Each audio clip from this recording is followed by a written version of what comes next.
नमस्ते बच्चों, स्वागत है आपका cooking with RJ and family के खास एजुकेशन सेक्शन में, जहां पढ़ाई होती है बिल्कुल आसान और मजेदार अंदाज में।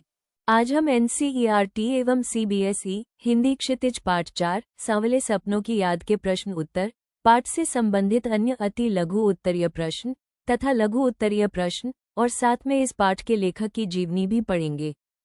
प्रश्नोत्तर। प्रश्न 1। किस घटना ने सालिम अली के जीवन की दिशा को बदल दिया और उन्हें पक्षी प्रेमी बना दिया? उत्तर। एक बार बचपन में सालिम अली की एग से एक गौरैया घायल होकर गिर पड़ी। इस घटना ने सालिम अली के जीवन की दिशा को बदल दिया। वे गौरैया की देखभाल, सुरक्षा और खोजबीन में जुट गए। उसके बाद उनकी रुचि पूरे पक्षी संसार की ओर मुड़ गई। वे पक्षी प्रेमी बन गए। प्रश्न 2। सालिम अली ने पूर्व प्रधानमंत्री के सामने पर्यावरण से संबंधित किन संभावित खतरों का चित्र खींचा होगा कि जिससे उनकी आंखें नम हो गई थीं? उत्तर। सालिम अली ने पूर्व प्रधानमंत्री चौधरी चरण सिंह के सामने रेगिस्तानी हवा के गर्म झोंकों और उसके दुष्प्रभावों का उल्लेख किया। यदि इस हवा से केरल की साइलेंट वैली को न बचाया गया तो उसके नष्ट होने का खतरा उत्पन्न हो जाएगा। प्रकृति के प्रति ऐसा प्रेम और चिंता देख उनकी आंखें नम हो गईं। प्रश्न 3। लॉरेंस की पत्नी फ्रीडा ने ऐसा क्यों कहा होगा कि मेरी छत पर बैठने वाली गौरैया लॉरेंस के बारे में ढेर सारी बातें जानती है? उत्तर। लॉरेंस की पत्नी फ्रीडा जानती थी कि लॉरेंस को गौरैया से बहुत प्रेम था। वे अपना काफी समय गौरैया के साथ बिताते थे। गौरैया भी उनके साथ अंतरंग साथी जैसा व्यवहार करती थी। उनके इसी पक्षी प्रेम को उद्घाटित करने के लिए उन्होंने यह वाक्य कहा। प्रश्न 4। आशय स्पष्ट कीजिए क वो लॉरेंस की तरह नैसर्गिक जिंदगी का प्रतिरूप बन गए थे। उत्तर। अंग्रेजी कवि लॉरेंस एक प्रकृति तथा पक्षी प्रेमी थे। सालिम अली भी लॉरेंस की तरह ही अपने जीवन को प्रकृति के प्रति समर्पित कर चुके थे। ख कोई अपने जिस्म की हरारत और दिल की धड़कन देकर भी उसे लौटाना चाहे तो वो पक्षी अपने सपनों के गीत दोबारा कैसे गा सकेगा? उत्तर। लेखक यहाँ सालिम अली की मृत्यु का दुख प्रकट करते हुए बताते हैं कि अब भले ही कोई अपने हृदय की धड़कन या शरीर का जोश देना भी चाहे, तब भी पक्षी रूपी सालिम लौटकर नहीं आ पाएंगे। ग सालिम अली प्रकृति की दुनिया में एक टापू बनने की बजाय अथाह सागर बनकर उभरे थे। उत्तर। सालिम अली का कार्य किसी टापू अर्थात बंधन का मोहताज नहीं था, बल्कि वो सागर की तरह विशाल, असीमित तथा आजाद था। प्रश्न 5। इस पाठ के आधार पर लेखक की भाषा शैली की 4 विशेषताएं बताइए। उत्तर। विशेषताएं निम्नलिखित हैं। क लेखक ने अलंकारों का प्रयोग किया है। ख लेखक ने पाठ को एक संस्मरण के रूप में लिखा है। ग अभिव्यक्ति का भरपूर प्रयोग किया गया है। घ लेखक ने पाठ में मिश्रित शब्दों का प्रयोग किया है। प्रश्न 6। इस पाठ में लेखक ने सालिम अली के व्यक्तित्व का जो चित्र खींचा है उसे अपने शब्दों में लिखिए। उत्तर। सालिम अली प्रकृति तथा पक्षी प्रेमी थे। वो अधिकतम समय प्रकृति के करीब रहकर गुजारना पसंद करते थे। बर्ड वॉचर होने के कारण भ्रमण करना उनके जीवन का अहम हिस्सा था। कैंसर उनकी मृत्यु का कारण जरूर था, परंतु कभी उनके अंदर का जुनून नहीं छीन सका। प्रश्न 7। सांवले सपनों की याद शीर्षक की सार्थकता पर टिप्पणी कीजिए। उत्तर। ये पाठ जाबिर हुसैन द्वारा लिखा गया एक संस्मरण है, जिसमें वो सालिम अली की प्रकृति और पक्षियों से भरी सुनहरी दुनिया का विश्लेषण करते हैं। सांवले सपनों से उनका अर्थ सालिम अली के उन सपनों का है जो पक्षियों की हिफाजत करने के लिए वो देखा करते थे। लेखक को इन्हीं सपनों की याद आती है जब सालिम गुजर जाते हैं।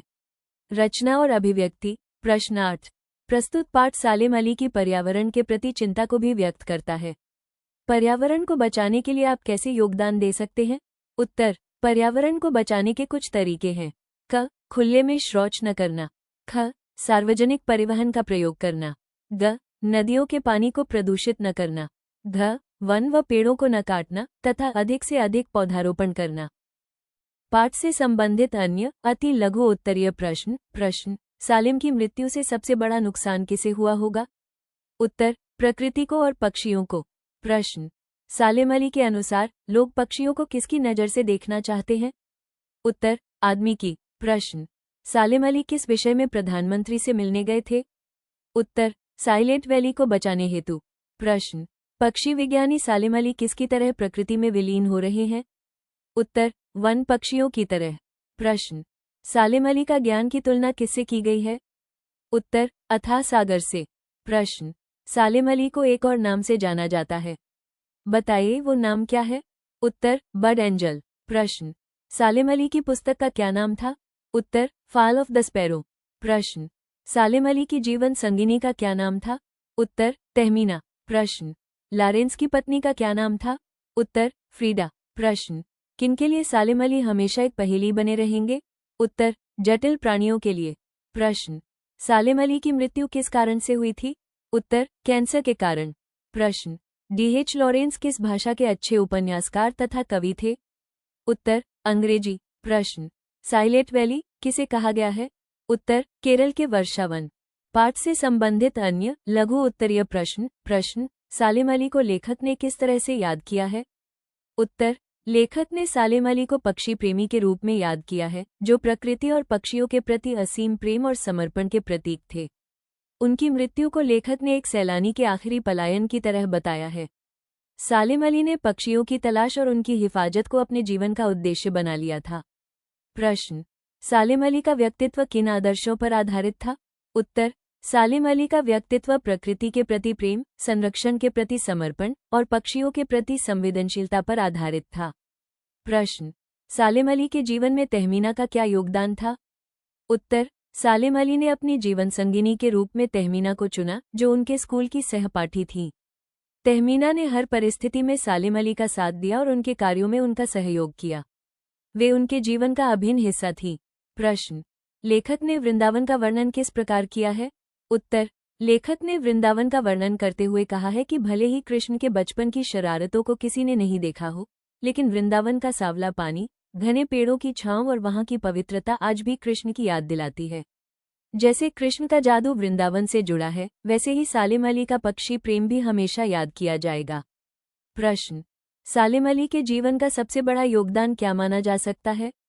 उत्तर, सालेम अली का सबसे बड़ा योगदान पक्षी विज्ञान में उनका गहरा अध्ययन, पर्यावरण संरक्षण के लिए प्रयास और पक्षियों के प्रति जागरूकता फैलाना है। प्रश्न, लेखक ने सालेम अली के निधन को किस प्रकार चित्रित किया है?